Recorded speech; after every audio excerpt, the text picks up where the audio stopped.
Hold on.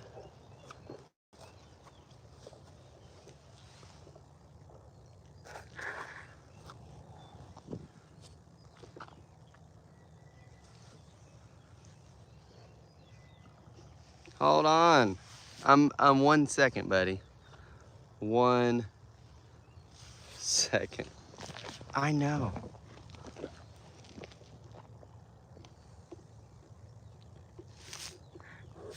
I thought I had it set up.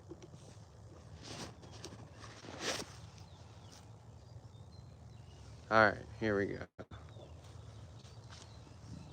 All right.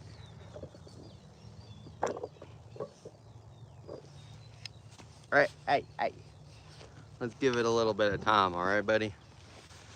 What are you doing? I know. We're gonna get ready.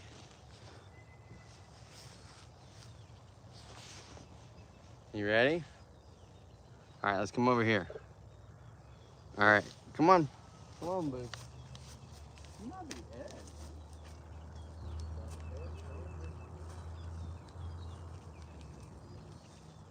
Stay there.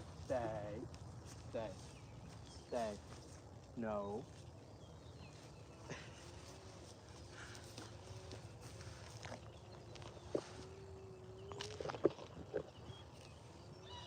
Come here, buddy. Come on. Good morning, everybody. If you're just now joining us, we're live here at Cody Riverside Farm, and we're feeding the camels some treats, and they love them. If you're looking for something awesome to do on a fall day, come on out to Cody Riverside Farm. Let's see if we got everything set up right here. I can't hardly see. There we go. It is bright this morning. And Boo and Ed here are really excited about their carrots. Did you want one, buddy?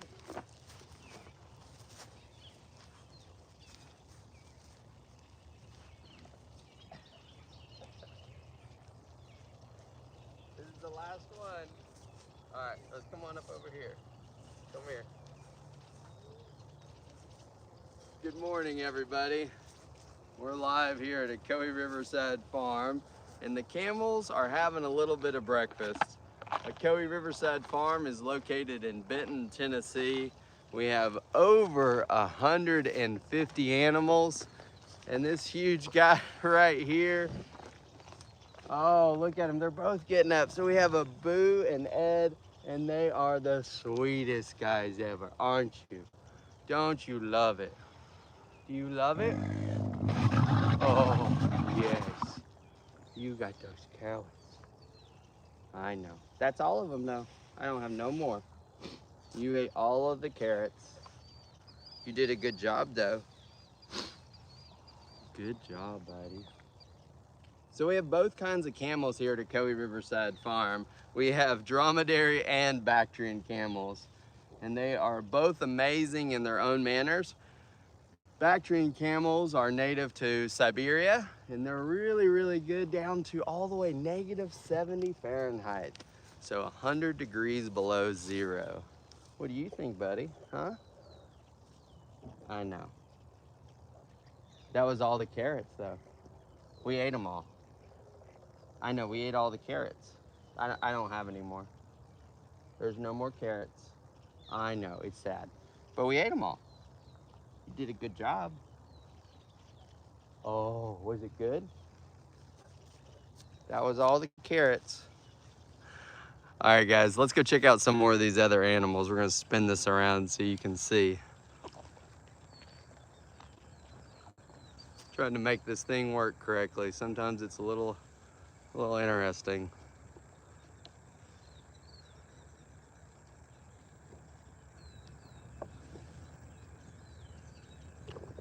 There we go.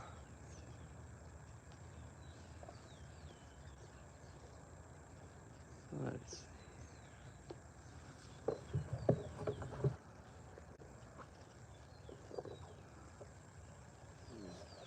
This is Rough. Rough is our male red kangaroo.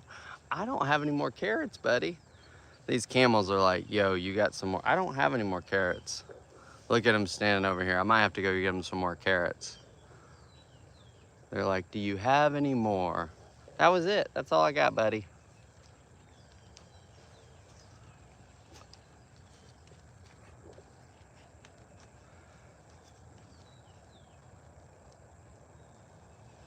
Hey guys, I don't know if you can see that right there, but that is Marty the zebra, and those are some of our wagons.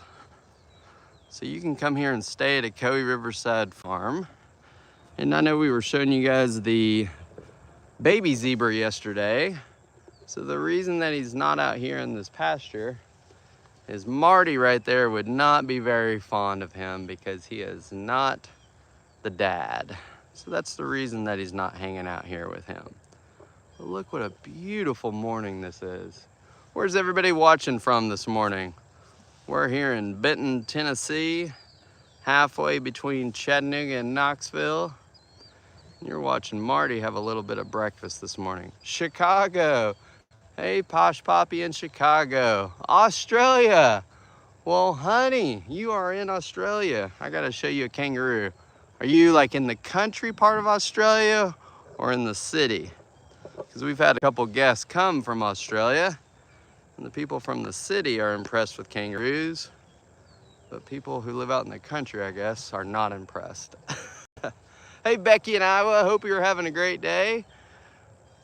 UK, across the pond, thank you for watching.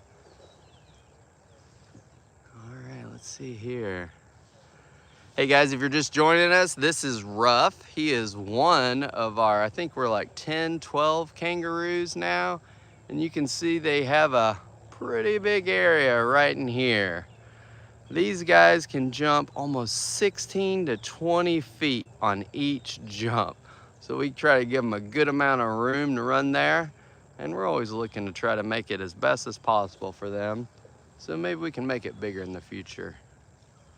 So we have 3 of those covered wagons. There's one, that's the chuck wagon, band wagon. And then you got the bathhouse and the playground right there. Oh, there's Marty the zebra. Let's go check out Marty, see how he's doing this morning. I know a lot of people have seen the videos of Zeke, the baby zebra, and we will go check him out in a minute too. I'm kind of showing you guys the pasture, because you have to have a special kind of fence for a baby zebra or he is gonna make a move. So when he's a baby, he's staying inside. We're halter training him, so then that way it's easier for vet care and just his overall life. Terry in Cleveland, thank you for watching.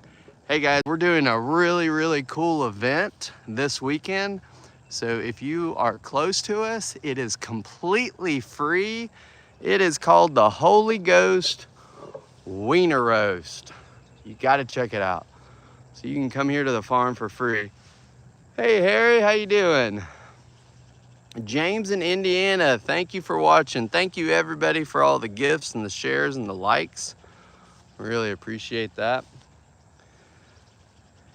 And then Zeke's mom, Jaja, the other zebra, is just over here. Zebras are equines like horses, and they can breed with horses and ponies and even donkeys. So you end up with a Zorse, Zoni, or Zonky, right? But I'm pretty sure, just like a mule, they can't breed again. But are zebras just like horses? Nah, they have a lot different temperament. Zebra cakes are the best. I totally agree. I forgot about that. I'm gonna have to eat one while hanging out with the zebra. Hey Lynn, we are in Benton, Tennessee, halfway between Chattanooga and Knoxville. And you can come check us out. So you guys are looking at the Riverside cabin right there. It's pretty awesome. You're right on the banks of the Coe River, and it's gorgeous. How's the signal and the sound for everybody? We're kind of way out here in the pasture. You want one? Well, it's a little bit of work. Good morning, Larry Sings. I like that name, it's pretty cool. Morning everybody, if you're just now joining us, we are live here at a Coe Riverside farm. 30-acre family farm located in Benton, Tennessee. And we have over 150 animals and lodging. Good morning, Lorraine. Everybody, Lorraine and Sis are a couple of our moderators, and they do a great job across all of our channels because a lot of times we're on Facebook, YouTube, and TikTok at the same time. And I tried to clone myself the other day, but that didn't work out. So let's give Lorraine and Sis a huge round of applause because they do a great job of moderating things for us. And without them, I'm pretty sure we would all need more coffee. So the zebra that we're looking at right now is Jaja. Jaja is the mom of Zeke, the baby that was just born. So a little bit more backstory. When Jaja came here, she was already pregnant. So that means that Marty over here, the boy zebra, is not the dad to Zeke. I know, it's a little bit like Jerry Springer, but it's okay here in the animal world. So that's the reason that Zeke isn't out here, because zebras are not welcoming animals of offspring that are not their own. Hope that clears up some confusion.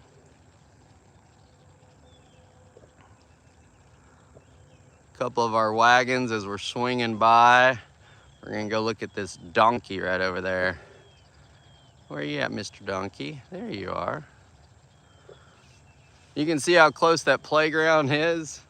So you can imagine how much fun the kids have to play on the playground and look out and see zebras and camels, kangaroos, llamas, alpacas. It's pretty cool. I mean, it's cool for kids and adults, but I think everybody likes it.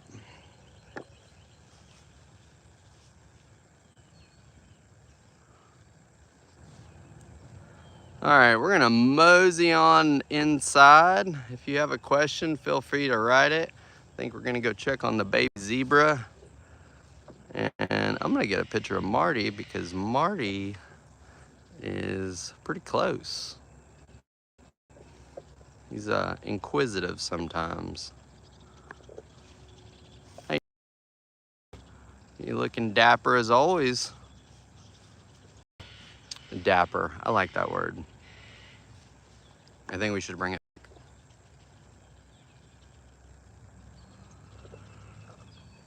All right, who wants to go see the baby zebra? And maybe a sloth, maybe a baby kangaroo? Who's feeling it? Someone tell me which animal we should go see next. Should we go see the baby zebra? Zeke's inside. Fallon already gave the bottle. Both. I like it, Ashley. That's a good confirmation. I'll take that as a yes. We're gonna start walking inside. We'll see if I fall in any of the mud or not. If I do, please laugh. All right, Chris, Lori, all right. Oh, hey, Mr. Zebra. How you doing, buddy? He's like, did you say you were going to go see a baby zebra? We are. We're gonna go see the baby zebra. We're gonna go see the baby zebra. We are. We sure are. All right. See you later, Marty.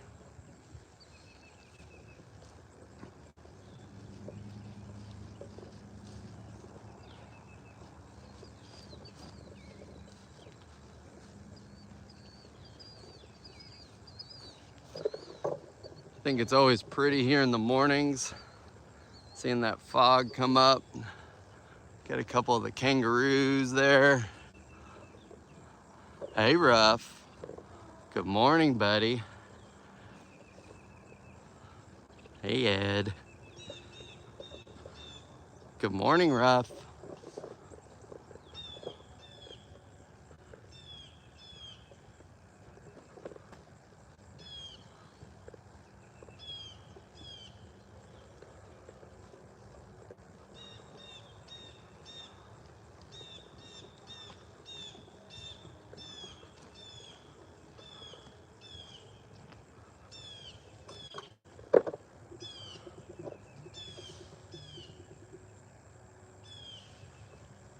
Ruff's like, why do you keep moving so fast?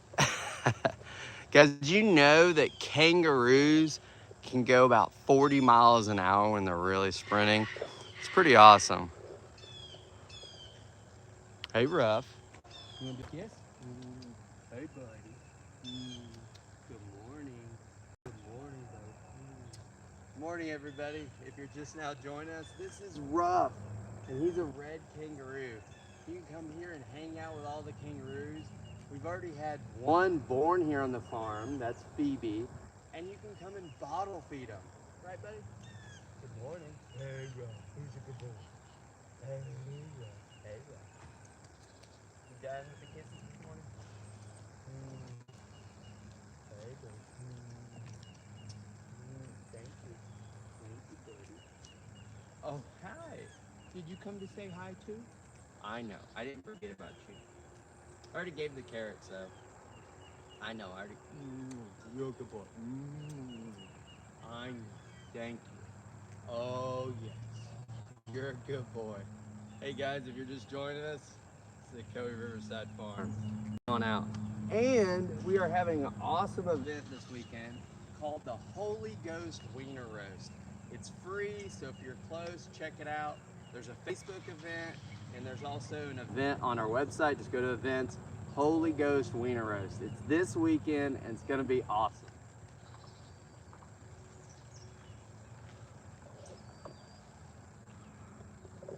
Abu came over to say hi. He was like, you're not gonna leave me out. Hey, Jules in Tennessee, hope you're having a great day. We're gonna head inside and check on the baby zebra.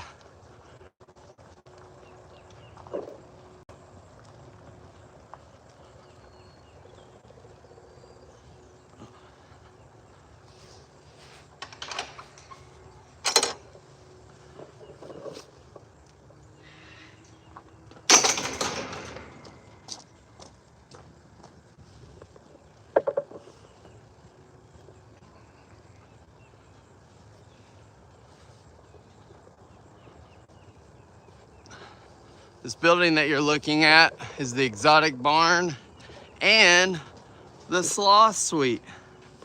Look at all this amazing stuff you get to see. So, if you want a sloth for a roommate, stay in the sloth suite.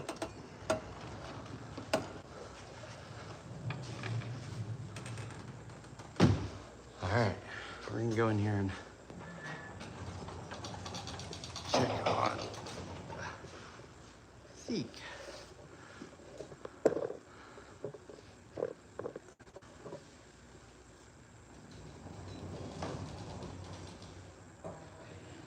There you go. That's baby Zeke. So I'm gonna let you guys hang out with him for just a little bit. And he's just relaxing, staying nice and calm. And he had his bottle a little while ago. So we were just outside looking at Marty and Jaja. So as we were saying earlier, Marty is not the dad. I know it's a little bit of a scandal, but that's why he's not outside. And we're working on making sure that he's okay with a halter. And then that way he can get veterinarian care and it's safe for everybody because safety is our #1 priority. Hey, Fallon. Hey. If I'm calm and everything, is it okay to pet? Yeah, motion at his shoulder. Okay. So I'll show you really quick.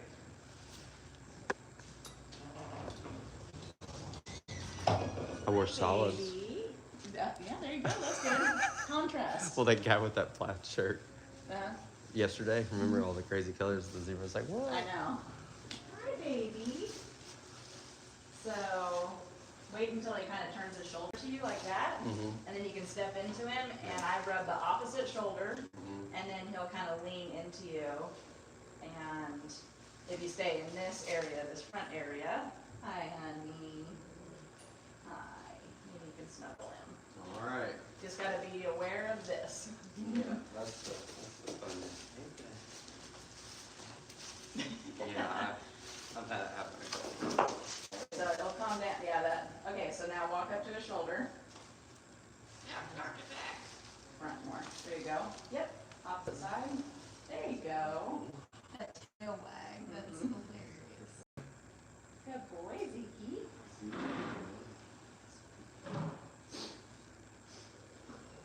Show him. So with anytime like on the back end, Yeah. what do I say? Like either go far away or come way in. So if you're way in, it's just gonna be a bump. So don't shy away from it. So either push in or get. So take hi. There we go. So if he's doing that, you can also he's small enough you can just redirect his button. Gotcha. So like I can just hold him like this. Mm-hmm. Right? So if he does kick you, this is going to be a bump. Yeah. And actually this is good for him and his socialization that he has this Okay. too. So this is safe. Got it. And then as you're rubbing his neck, then you can move up and rub his face. And get used to that. Just also be aware, don't put your head over his He head. does the. He can bounce up, but you can do this. Get used to that. Because he does have little springs for legs. You want your little booty scratched? You want your little booty scratched? He's like, I'm so awkward. Yeah. Let's see that booty. Yeah. Good boy. He's like a good boy. Yeah, see, so it's not, It's like well, instinct. but it's not gonna hurt you. Yeah. See, now he's licking his lips. Mm-hmm. That's good. And that's just getting him acclimated to being touched and handled and all of that. I'm going to relax for a minute and I'll do it again later.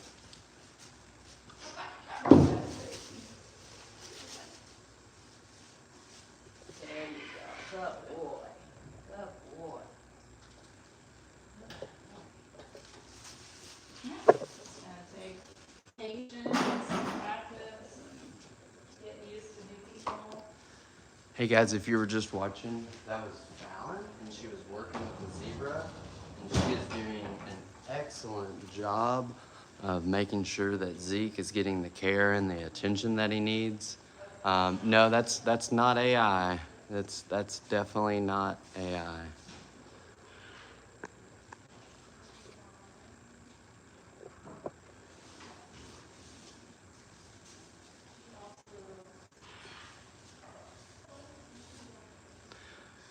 Good morning, everybody. If you're just now joining us, we're live here at Coe Riverside Farm, and this is Zeke. Zeke is our baby zebra. I think he's only like 10 days old right now. And Fallon and Chris have been working with him a lot, and he's doing really great. He's made some interesting fashion choices, but that's all right. Where's everybody watching from this morning?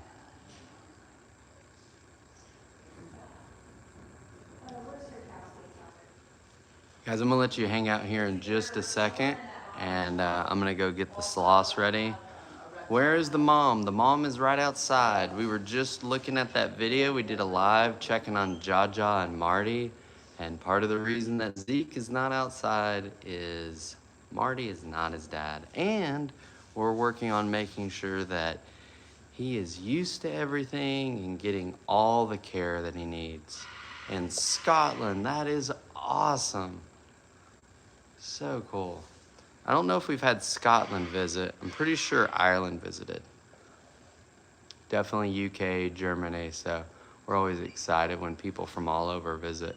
Hey, Michigan, UK, happy live. Thank you for watching. Hey, Zeke.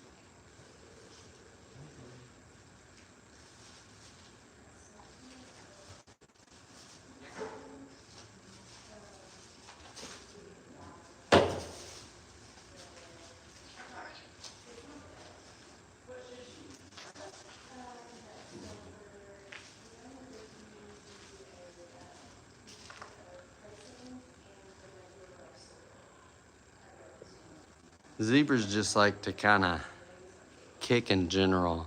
So I'm gonna let you guys hang out here with them for a little bit, and I'm gonna go get the sloths ready. Hey, I saw someone said that they have PTSD.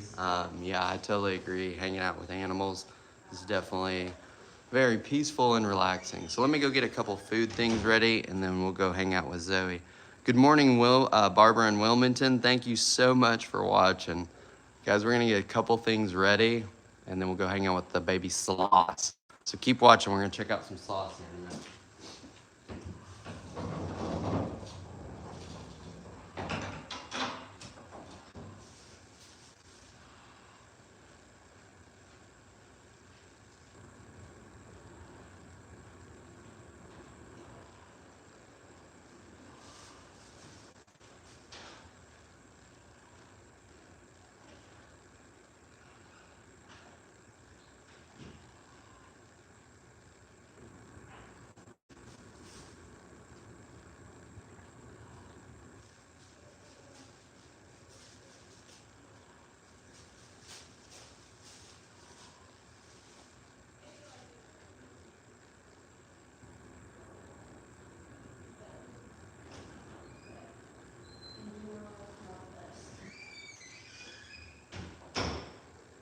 Yeah, this is all stuff that you can make improvements on, definitely. So, they've been kind of on the back burner of little critters that we got. I have to giggle because the kids are like,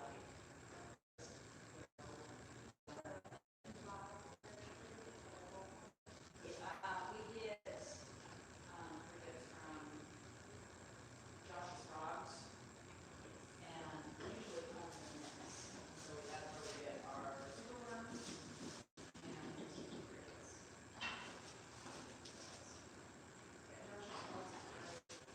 into his hormones,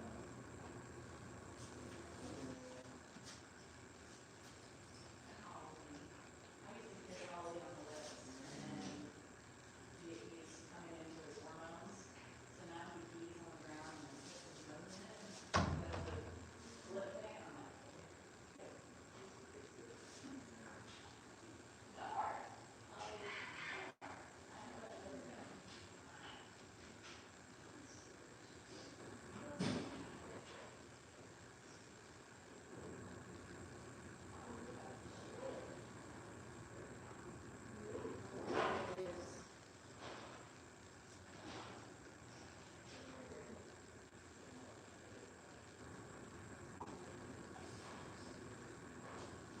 puts his nose in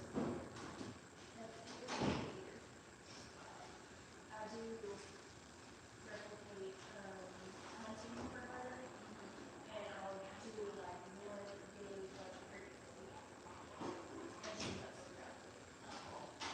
I'm like,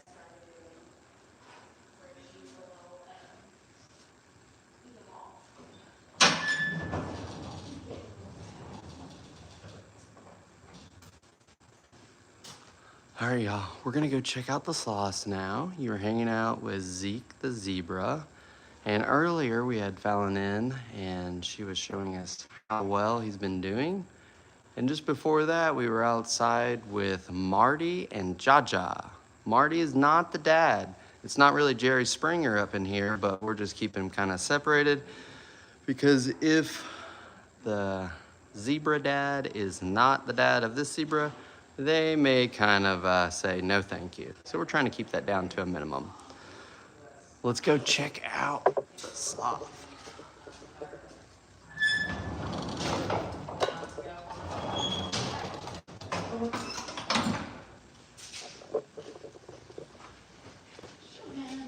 keeping an eye on that zebra.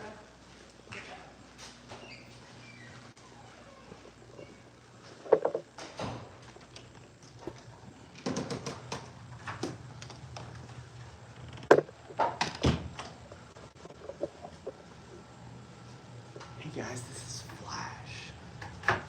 This is just one of our sloths. Look, he's just relaxing, saying hi. All right, let me go grab Zoe. Let you guys hang out with Flash.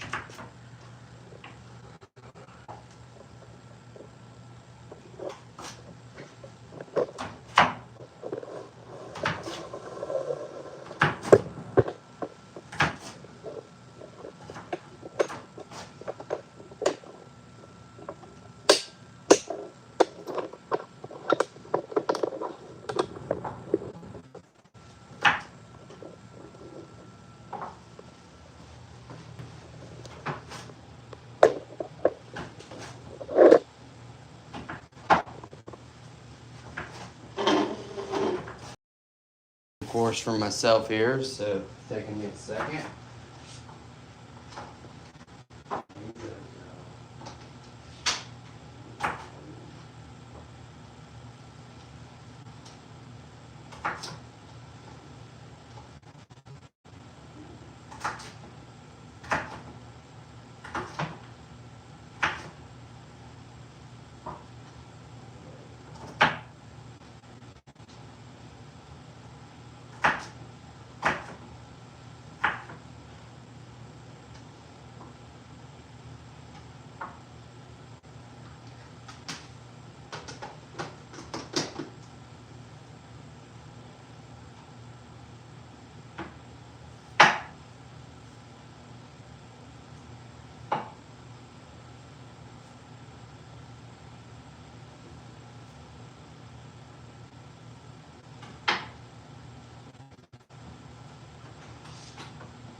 Good morning, everybody. This is Zoe. Zoe is a two-fingered or two-toed Linnaeus sloth. We're gonna feed her a little bit of breakfast this morning. Hey, sweetie. Yum. So we have over 150 animals here at Ocoee Riverside Farm, including sloths, kangaroos, llamas, and alpacas. And this cute little girl here is Zoe. Make sure you chew up your food, Zoe.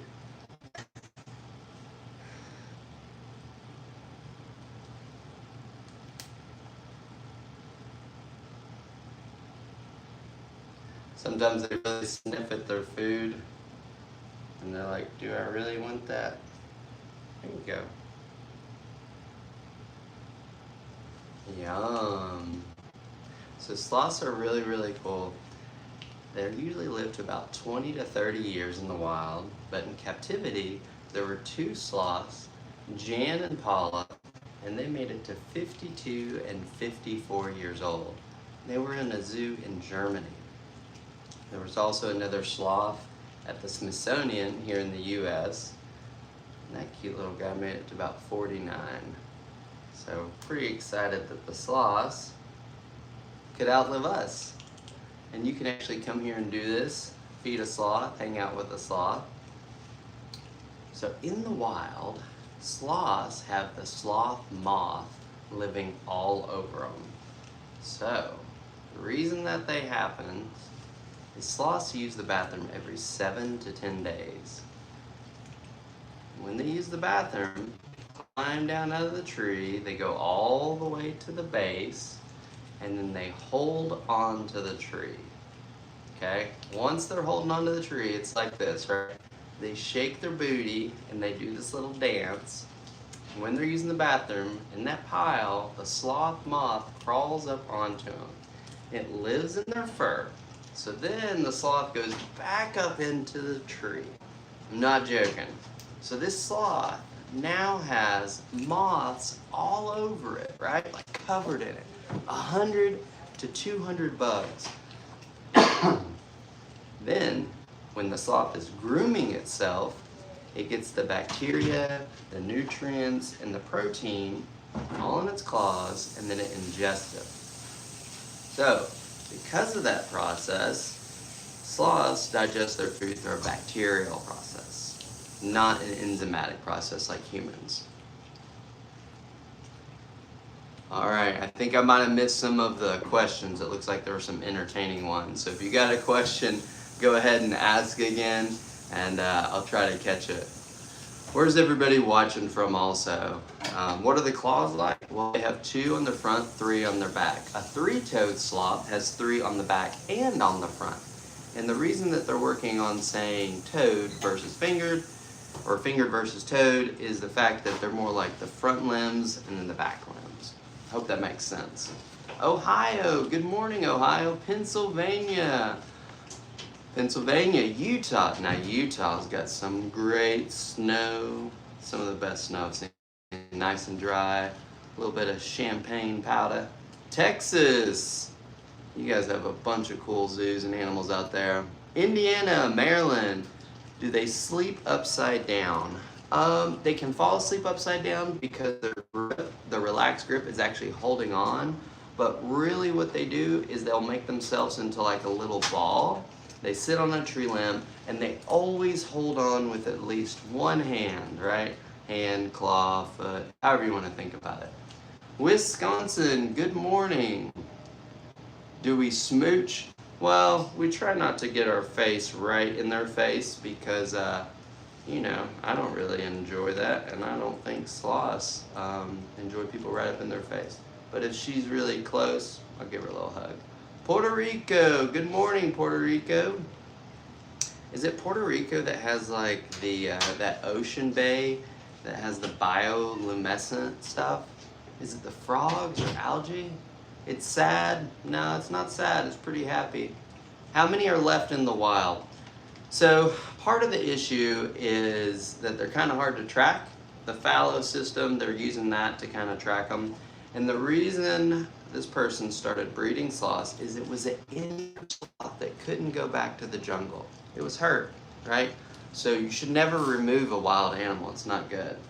But just like how the white rhino would be completely extinct unless they were being bred, it's kind of the guy's same theory. And none of the sloths go to anybody except like sanctuaries or educational master animals. Sloths are your spirit animal. You gotta come visit. Zoe here is super chill, as you can tell. She enjoys snacks, cuddles, and naps.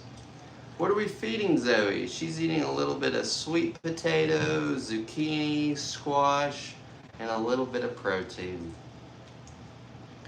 There's a white rhino in Texas. Well, that's awesome.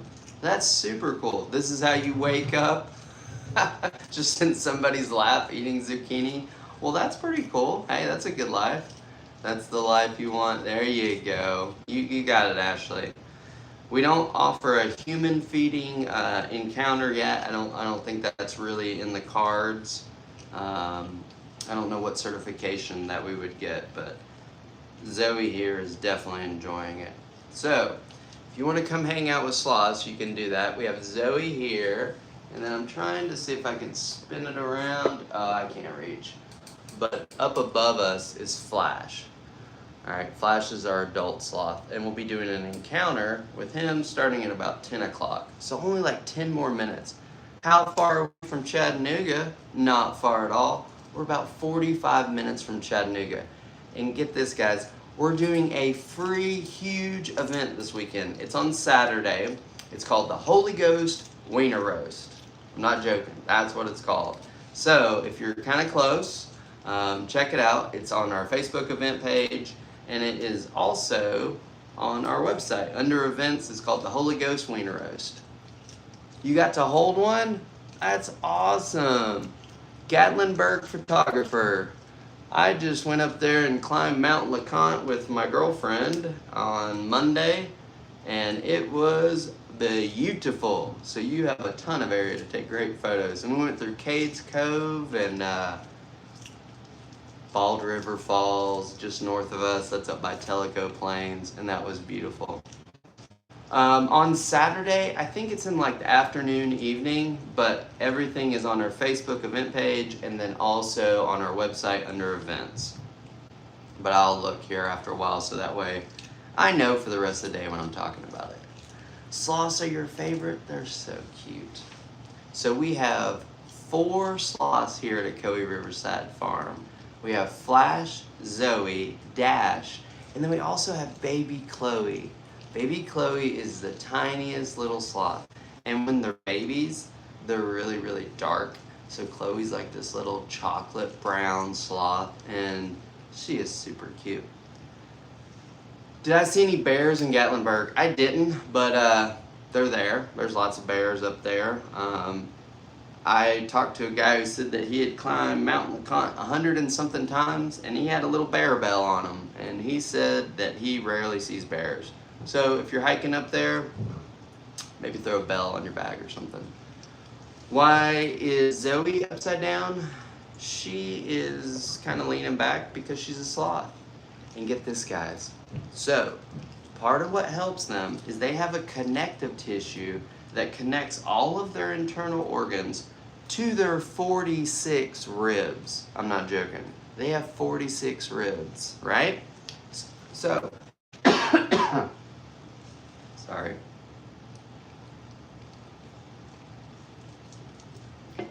So, because that connective tissue is connecting all their internal organs to the ribs, when they're hanging upside down, think about it. If they had the whole stomach laying on their diaphragm, it probably would be really, really hard to breathe. And the reason for that is when they use the bathroom, they lose 30% of their body weight. So think, let's say you weigh 200 pounds, having a 60-pound bathroom break once a week, that would be crazy. So, with that connective tissue connecting all their guts to the ribs so they don't move around, it helps their stomach to not press up on the rest of their organs, right? And if they fall from the tree, which happens once a week, it's gonna keep all the organs from moving around. So sloths fall once a week from maybe 100 feet up in the air. And the reason that happens is they're climbing out there trying to get towards the freshest leaves and eat them. It's gonna hold their weight, but then what happens is a jaguar's going out there to try to get them, or maybe a harpy eagle, and then when that jaguar jumps on the big branch, the branch sometimes goes crashing down. But the sloth's gonna survive, gonna live for another day. Sloth's like James Bond. Let's see here. You want to come back as a sloth? Does Zoe know her name? She sure does. When I walk in there and say, "Good morning, Zoe. Good morning, Zoe." She usually comes, "Do you not want that one?" She said, "No thank you" on that one. All right, let's see if we can get you all kind of switched around here. She's trying to decide how she's gonna flip around. There you go, sweetie. Is that better? Here, I'm gonna put it in my hand for her because I feel like when she gets her face all the way in that bowl, it's kind of tight for her. There you go, Zozo. So, if you come to feed a sloth, you might make a little bit of a mess, but you're feeding a sloth, so that's pretty cool. How old is Zoe? So Zoe's birthday is December 16th, and she's gonna be turning 2.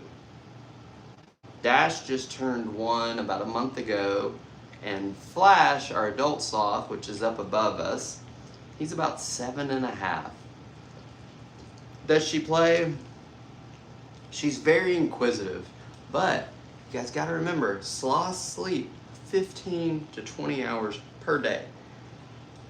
So not a lot of time for play, right, Zozo? Zoe's like, "I'm trying to eat. This is serious." No, they don't really give kisses, but she gives lots of cuddles. And cuddles are the best thing ever. Get a little bit of oxytocin going on. What's the life expectancy of a sloth? That's a great question. So sloths in the wild are typically going to make it to 20 to 30 years, and that's due to loss of environment, power lines, poaching, all the horrible things. But in captivity, there were 2 sloths, Jan and Paula, that made it to 52 and 54, and then one at the Smithsonian that made it to 49. It's pretty cool. Do they have sacks that stink? Nope. They don't really stink, but what it is they have algae and bacteria that grow all over them in the wild, and then they have 100 to 200 bugs all over them. So the smell is nature that you're smelling if you were out in the wild. What you thinking, Zozo? Are we done? The reason that they don't have a smell is that would make it way easier for predators to find them, and that wouldn't be that great. Alright, I'm going to switch this around so you guys can watch Flash for a little bit. And I got to go put Zoe up. And then we will be starting our encounter here in just a moment. Let's see if we can get Zoe in. Hold on, Zozo. Get a hold on up here, baby.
Flash is always very curious about what is going on.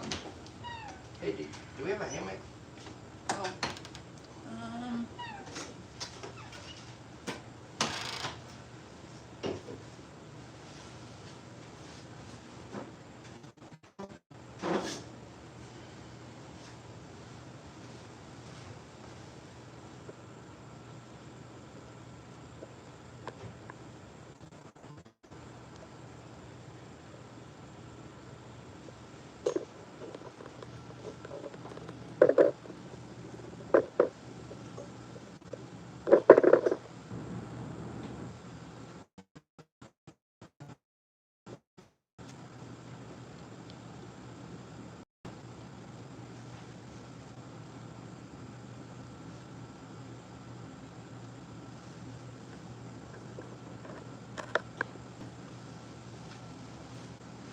Good morning, everybody. This is Flash. That's Zoe. I'm Kevin, and we're live here at Coe Riverside Farm.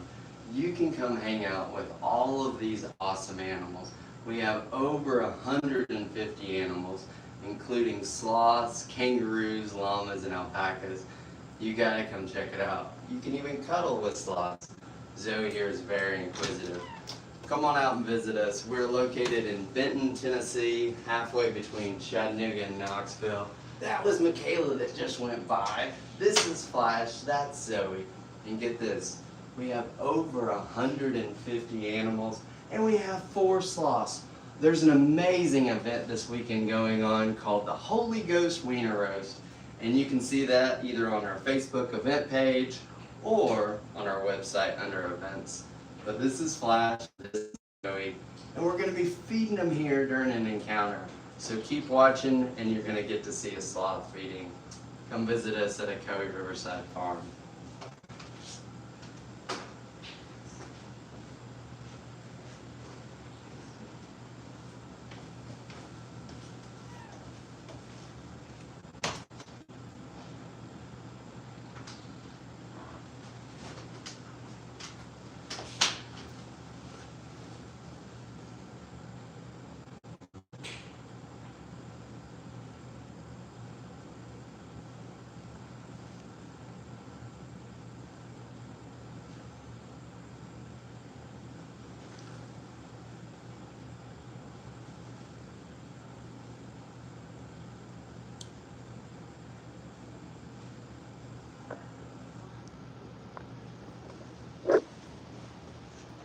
All right, I think we have just a couple minutes before the next person comes in. So if you have a question, let's hear it.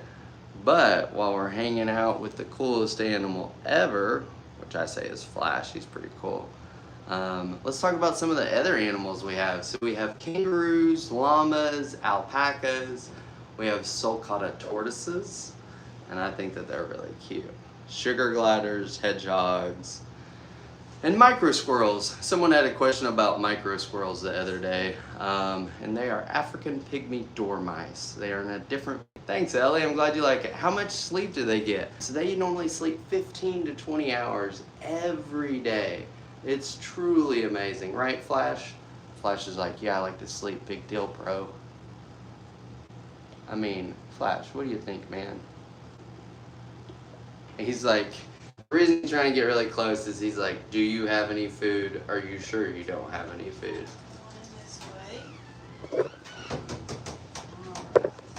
So this is Flash. A lot of people miss him when they first come in. You guys can come on in. I'm going to get some snacks here out of the fridge. And you're welcome to touch him. Just pet him real slow down with the grain of his hair, going with the grain of his hair down his back. And Flash is a two-toed sloth, so he is 7 years old now, and he's looking for food. Is that what you're Just keep in mind that they do have really poor eyesight, so they can't tell the difference between, this is weird, I just cut up this sweet potato this morning,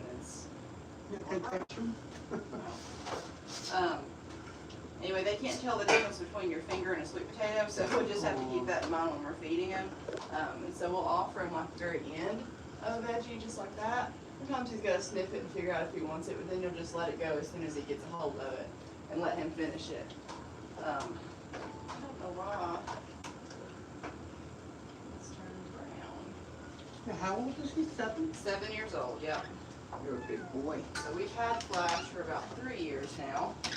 Where did he come from?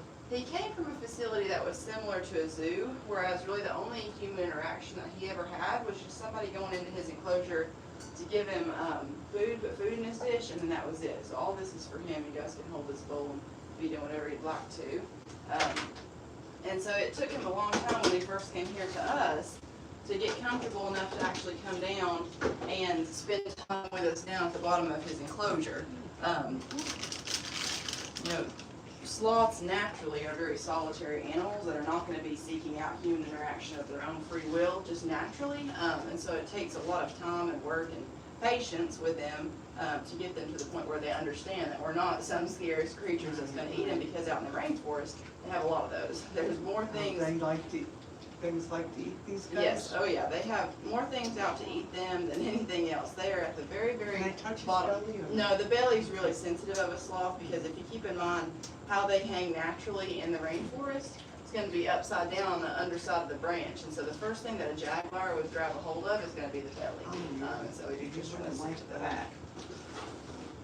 Get your hair out of the way, you guys. But you guys are welcome to take all the pictures and videos and that you want. What's your question? Just that the claws are designed that way, just Oh, yeah, to yeah. hang. So their claws work opposite to our hands, whereas for us, open-handed like this is our relaxed state. It doesn't take any energy to do this. But to make a fist squeeze down or hold onto a branch and dangle all of our body weight from that, that would be stressful for us to do. It would take work and energy to do that. But for a sloth, it's opposite. So clamp down like this around a branch is their relaxed state. And to let go, loosen up that claw and straighten it out, that's what's more strenuous. That's what takes energy to do. And so that's why it's just effortless for them to hang like that, completely upside down. And then on top of that, he's continuing to eat, even while he's completely inverted with his head being at the lowest point. Yeah, because for us, that would not work out. You know, for us, we have a two-way valve that gives us the ability to vomit or regurgitate our food. They don't have that? No, they only have a one-way valve. So after they swallow a bite of food, even defying gravity going up against is still going to go into their digestive system. It's not going to come back out the other way, which is kind of a double-edged sword. It's good in some ways because they can turn Nothing's too big themselves. for you. Yeah, you can hold it. It's like a Yeah. baby. Why don't you hand it to him? Because they can turn themselves completely upside down like this and continue to eat food, But if they eat something that doesn't sit right with them, they're stuck with that for approximately another 30 days because that's how long it takes for them to digest one bite of food through their entire system. So that's why we have to be careful about what we feed them and how much we feed them. And usually, I can kind of get a feel for what kind of mood he's going to be in the morning because there'll be some mornings where he only wants sweet potato and only wants green beans. Those are usually his two favorite things. And if I offer him a piece of squash, that was the first thing that I offered him, and he turns his nose up at it, I usually tell the people, like, just offer him squash and zucchini for the first little bit so that he doesn't know that we have the good stuff. Because if we give him the good stuff, that's the only thing he was going to want to eat the rest of the day. And they do need a balanced diet. And so we do try to make sure that we get all that in. Then some days he won't be picky at all. He'll just be munching on that. Naturally, they have bad eyesight. Yes, yes. So they have a condition that's called broad monochromacy. You're okay, bud. You heard that door creak. You said, what in the world is that? They have a condition called broad monochromacy. So that means they only have rod cells in their eyes and no cone cells. So the cone cells are what's responsible for seeing color, whereas the rod cells pick up motion. And they have a lot more rod cells than we do. So while they're completely colorblind, they pick up motion extraordinarily well. So something out of the corner of my eye, a little bit of movement, I might not even look and react to it. But for them, they have to know to look and react to it because if they don't, and in the rainforest, that could be a jaguar that's slowly sneaking up on them out of the corner So of how their are eye. their other senses? Are they Yes, their other senses are extremely heightened. So their paw pads are really sensitive. They've got a lot of nerve endings in those that allow them to know what they're grabbing onto, even though they can't see it. And their sense of smell and hearing is really, really good. So just that little creak when he was opening or closing the door back just a minute ago, that door doesn't usually make that creaking noise. And so that startled him, and you could see he kind of jumped away from it. It's like, what in the world is that? Even something as simple as tearing a paper towel down off of the roll is enough to startle them. And when they get startled, they tend to fluff up real big. And they'll stay fluffed like that, and they'll be looking around like, is there something actually trying to come and eat me, or is this just a false alarm? And then they'll slowly depuff and go back down. And it was just a few days ago that I actually realized that the tearing of the paper towel can startle them because they had never done it before. It depends on how alert they are because they're deep sleepers. And if they are like right on the verge of falling asleep and they hear a random noise like that, it really startles them and they'll jump pretty hard. Just the other day I was sitting in that blue lawn chair holding another sloth and I creeped my head backwards to look up at Flash. When I did that, when my head hit the back of the chair, it made just the slightest little crinkle noise ever. But he must have been just about to fall asleep because he jumped and scurried to the end of this branch and slowly looked back at me like, what in the world was that? I guess he had just forgot that I was back there, but they can be very easily startled like that. You're doing a good job. And they're also very easily stressed animals. And so we have to keep that in mind when we're working with them. And we, for all of our animal encounters, they are the animals' encounters. They get to dictate whether or not they want to encounter or how the encounters go. And so for whatever reason, he was just not feeling it one morning and didn't want to come down and hang out with us. That'd be completely his decision. And we have 3 other sloths, so we just have to transfer over onto a different sloth. Now you have babies. We have one baby, yeah. Okay, is it from these guys? No, we haven't had any babies born here. We got our 3 ambassador sloths came from a breeding facility that raises them to be comfortable around people like that. But naturally, like Flash is a good example of this. He was born and raised in captivity around people his entire life, but never really had that one-on-one contact until he came here. And so that's why it really took him like the first 2 years of having him to even get him to the point where he was comfortable with coming close to us in the bottom of his enclosure. Now does he hang out with other sloths or is he? No, just right now everybody is solitary. Flash will always be by himself because Flash has always been by himself. But our 3 other sloths, they were born in an environment where a lot of other sloths were in the enclosure with them. And it was a big enough space where they all had their own little hangout spots and they all just keep to themselves. They are very solitary animals, so they're not going to be cuddled up right next to each other. But in the future, we're possibly thinking about building a sloth house that's similar to the facility that we got them from, so that all 3 of our ambassadors can have their own little areas to hang out with and not feel like they have to, cross hairs with any of the other ones. But Flash will always be by himself because he's our spoiled old man. And while I call him our old man because he is the oldest sloth that we have, he's actually pretty young and spry because the oldest sloth that we know of lived to be 54 years old. Yeah. Yeah. And that sloth was, it was born and raised in captivity, and that's the only way that you're going to guarantee that a sloth lives anywhere close to that long. Because in the wild, we approximate that it's around 10 to 15 years. Now that's a rough estimate because there's yet to be any scientists that have been able to track one singular sloth from birth until natural passing, because a lot of times their lives are taken prematurely by another animal eating them. Because they are pretty much at the very bottom of the food chain, and anything else that has teeth and would want to eat meat could potentially eat a sloth. So, Are they related to monkeys? no, they're not really related to anything else like that. The only thing that I can kind of say that they're like distantly, like in the same super order as, is actually armadillos and anteaters. So they're all three a part of a super order called Zothorans, and that means a mammal with a hinged spine. So while they look nothing alike, feature-wise, they do all three have the ability to completely curl themselves into a little ball. And a really comfortable resting position for Zoe, one of our ambassador sloths. She likes to set her little booty down on one of the branches in her enclosure and fold herself over to where her chin is resting on her butt. So they can curl themselves all the way, just fold themselves right over like that. That's really the only thing that they're related to like that. A lot of people will ask me what sloths evolved from or what's the closest thing that they're related to.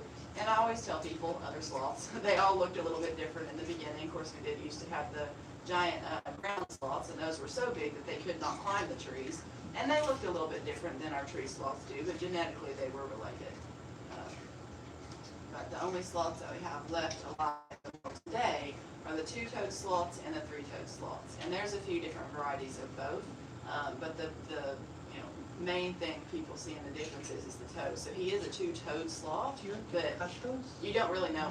They'll grind them down over time because we leave all the natural bark on their trees. There's a zucchini.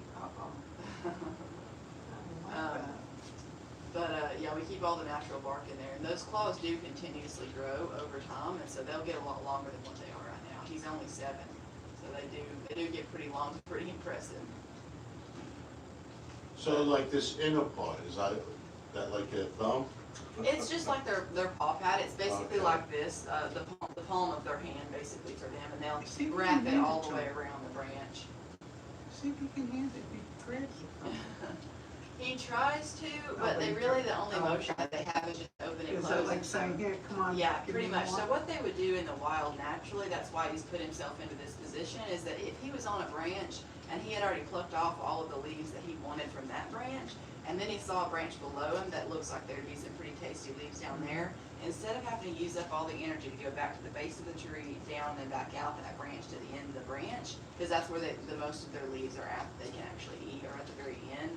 They'll just extend down, grab that branch with their claw, and pull it up to them just like that. So that's what that kind of motion is symbolizing. It's just kind of a natural thing for them to do while they're eating. That's an apple. And that's still zucchini or squash. And he does love fruits, but fruit is a very small sliver of the pie that makes up their diet, because he would eat an entire banana by himself because he absolutely loves bananas. But that would cause an overgrowth of yeast in his system and could cause some pretty nasty effects, because sloths will actually use a bacterial process to digest their food, not an enzymatic process like we do. So we're born with the enzymes that we use to digest ours, but they're not born with the bacteria that they require to digest theirs, and so they have to get it from somewhere. And that's probably this relationship that I'm about to explain is my most favorite part about sloths in general, because it's unlike any other animal that I have ever been around or ever heard about. Because the way that they digest their food is temperature sensitive, and that's why it's so warm in here. It's 80 degrees, and we have to keep it warm, because if they ever got cold, it would basically wipe out all of the bacteria that they're using to digest their food, and they could pass away from starvation, even with a full belly of food, just unable to digest any of it. So when we're petting, we just try to pet down the middle of the back, because the legs and the belly are pretty sensitive for them. And they can be startled like that, because they just can't tell what something's coming at them. But yeah, so when they're about 3 days old is when they first start to be interested in solid food. So it's pretty early on, but up until that point they'll be on milk. They'll actually be weaned around 30 days, so they don't nurse for very long from their mothers. But around day 3, they'll climb up on the chest of the mother and start to lick her in the corners of her mouth while she's eating. And they'll lick up some of the saliva that's in her mouth. And that saliva also has the bacteria that's come from her gut that she's using to digest her food. And so the baby will get just a little bit of mom's bacteria colony to then develop their own bacteria colony. And it'll take a series of weeks and months to really establish that fully, and it's really sensitive and really temperature sensitive. And so in the wild, temperatures are always fluctuating. While most of the time in Central and South America, it's pretty hot and humid. Depending on the season that it is, overnight it can drop as low as 60 degrees. And sloths cannot maintain their own body temperature. It just takes too much energy for them to do that. And so if the temperature outside drops overnight, their core body temperature will drop as well, and that bacteria that they're using to digest their food could be completely wiped out from their system.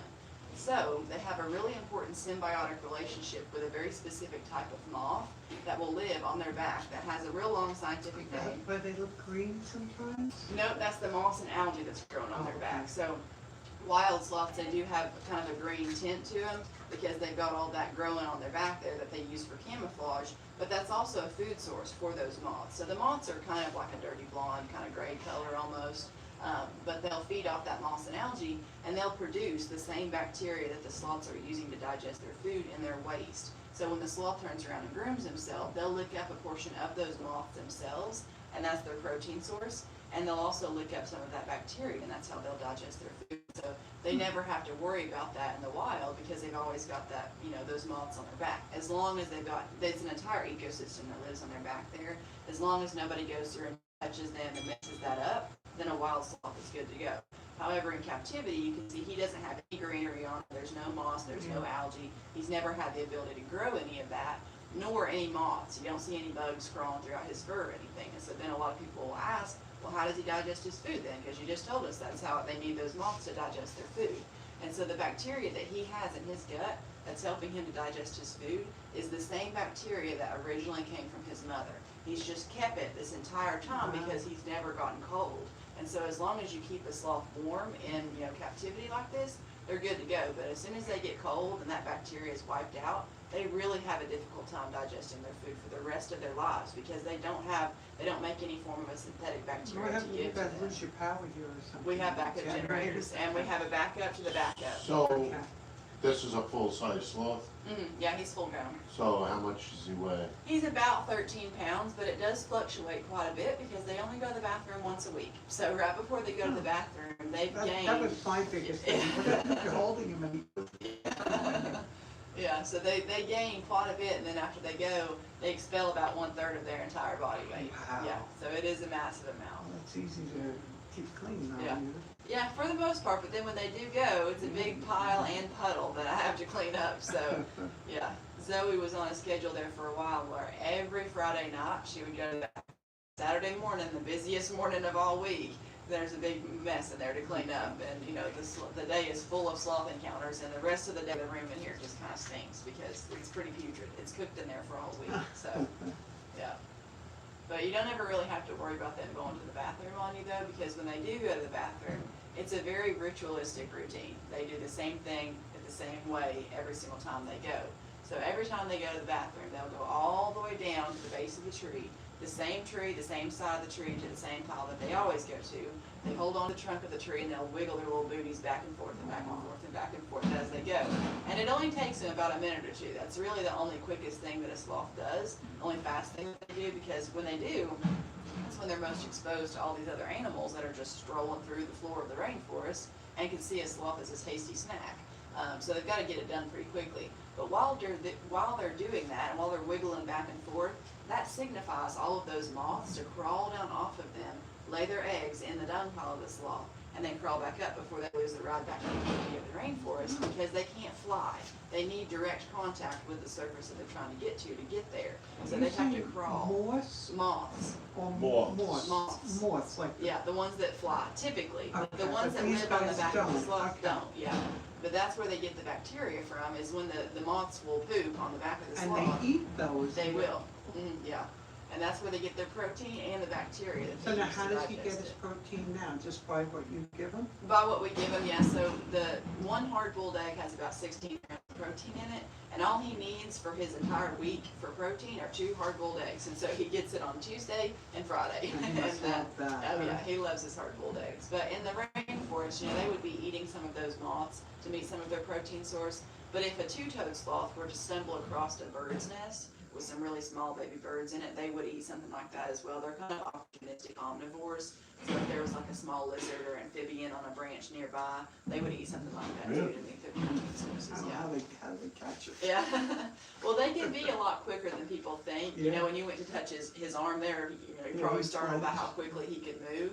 And so if they're really wanting to do something, or like when he goes back up to the top of his enclosure, it's a enclosure, but it only takes him a few seconds to get up there because when he's on a mission and he knows I want to get to my hammock to take a nap, Right. that's where he's going, and he's going pretty quickly. So, you know. Are you taking a nap now, buddy? He says, I just need a little micro nap. But he's pretty light there in the middle of his back, but when he's a baby, all sloths are born all solid color. The darkest spot that he is on the top of his head up there is what color he was all over. And they'll lighten up around 8 months old is when they start to kind of get this salt and pepper look in the middle of their back. And then by a year old, they've got a good amount of, you know, light coloration there on their back. And that's how in the wild. I didn't we get realize they that. were as light as this guy, cause Yeah. they always seen green. Yeah, well, in the wild they are, for Mhm. sure, but a sloth that has been born and raised in captivity is not gonna have any of that on them, because to grow all of that, they're gonna have to get rained on multiple times over and over again. And they have outdoor enclosures that we allow them to go in when it's warm enough outside, but as soon as it starts to sprinkle, they bring themselves right back in. They don't like to be rained on, so if they had a choice, they'd rather be inside. And they're pouting right now. Their outdoor enclosures are doors just like this, and the whole glass part of it, there's little smear marks all over the top corner of them trying to get the door to open up, but it's been too cold here the past several days, and so they're slowly making that adjustment. 35 when we Yeah. tried. Mhm. Yeah. Yeah, it's been pretty cold. What do you think, bud? Are you just taking you a nap now? It's funny, 'cause he kinda knew when the food was over. Mm-hmm. Yep. Yeah, and he Well, knows. he did drop a couple Yeah. pieces, you could have picked that up for him. Oh, it's okay, I'll clean it up in a little bit. They're all pretty messy eaters, so I spend every time after the encounters are over cleaning the floor up because they drop everything. But a lot of people are surprised by those sharp teeth while they're chewing. As they open up, you can see those 4 really sharp teeth on the sides, 4 sharp canines, and then back behind those, all of their molars are all pointed as well. And a lot of people are surprised by that because their diet is 95% leaf material in the wild and about 75% in captivity. Now, you don't So- give them leaves and all. We do, yeah, Okay. we do give them leaf material, it's just a little bit of a different kind. So in the rainforest, they'd be eating the leaves of the Cercophia trees. Those don't grow in North America, so we give them spinach, baby spinach and kale and romaine lettuce and spring mix and different things like that. And it's funny because in the wild, the Cercophia trees that they stay in, you know, they're great big bushy trees. So that he's a leaves male, everywhere. right? He is, yeah. So are they marsupial? Like, No, they don't have pouches or anything like that. They give live births, and then they'll give birth up in the tops of the trees as well. So they'll just grab the baby as it's coming out and pull it up onto their chest, and the baby will stay on their chest for a few months. Yeah, but they only really nurse for about 30 days. Their nursing period is extremely short, and the mothers, they don't have the ability to store milk like other mammals can. So they are mammals, but they can't store milk like that because it takes a lot of energy to make milk and store that up. And a lot of other animals, like people included, they have a milk letdown reflex, and they'll give that to the baby as they start to nurse. But the sloths will produce it drop by drop to the baby as they're nursing, because if the baby were to pass away or to just wean themselves and not want any more milk, and they've used up a bunch of energy making all that milk, it just sits there and then it dries up and they've just used, you know, a bunch of energy for no reason. And so everything about a sloth is that they're trying to figure out the best possible way to conserve as much energy as possible. Be lazy. Yeah, they have to be, because Yeah. in the wild, you know, they're eating 95% leaf, and leaves don't have a whole lot of calories in it, and it takes calories in order to create energy. So they're working on a very, very low energy budget, so they've got to really try to conserve as much as they can. And that's why they get the rap of being so lazy. All day long, they are nocturnal animals, and so they'll sleep all day long, stay in the same spot. Even if they've woken up from their nap, they'll stay in the same position on that branch, just like he's hanging right now, because that's when all the other animals that could potentially eat a sloth are awake. So they're trying to just stay undetected. And then when all the, you know, the lights start to go out and it starts to dim, then they'll start to move around. That's when they're going to the end of the branches and looking for their food. Think about it, kinda looks like a beehive's just sitting there. Exactly, yeah. You know? And so they're pretty hard to detect out in the rainforest. You know, they'll be, if you book to go on a cruise, sometimes there'll be like a sloth encounter where you can just go through the rainforest and take a guided tour and maybe possibly see a sloth. And those are completely fine, but if they 100% guarantee that you're gonna see a sloth, that sloth has been moved from wherever they, you know, most of the time hang out to a position where that the guides know that they're gonna be there. So you kind of have to think about things like that if you do sloth encounters somewhere else. All right, everybody, we're gonna go check out some of the animals here in the barn. See what you can check out if you come visit a Coe Riverside farm. So this is Prince Ali. Oh yes, and he's a sweet boy. I know, right? You want a kiss, buddy? I think you do. Hey, buddy. Hi. Thank you. Guys, you can come out to Coe Riverside Farm and hang out with all these really cute animals, right, Prince Ali? Oh, you can't have my hair, though. I know, you can't have my hair. He's goofy. All right, let's see what Humphrey is doing. So this is Humphrey. He's our Bactrian camel. Let's see if I can get that in there. Let's just back up. That might be easier. Humphrey loves to play with that ball. I'm gonna actually come in here and see if he wants to play with the ball, because it's hilarious.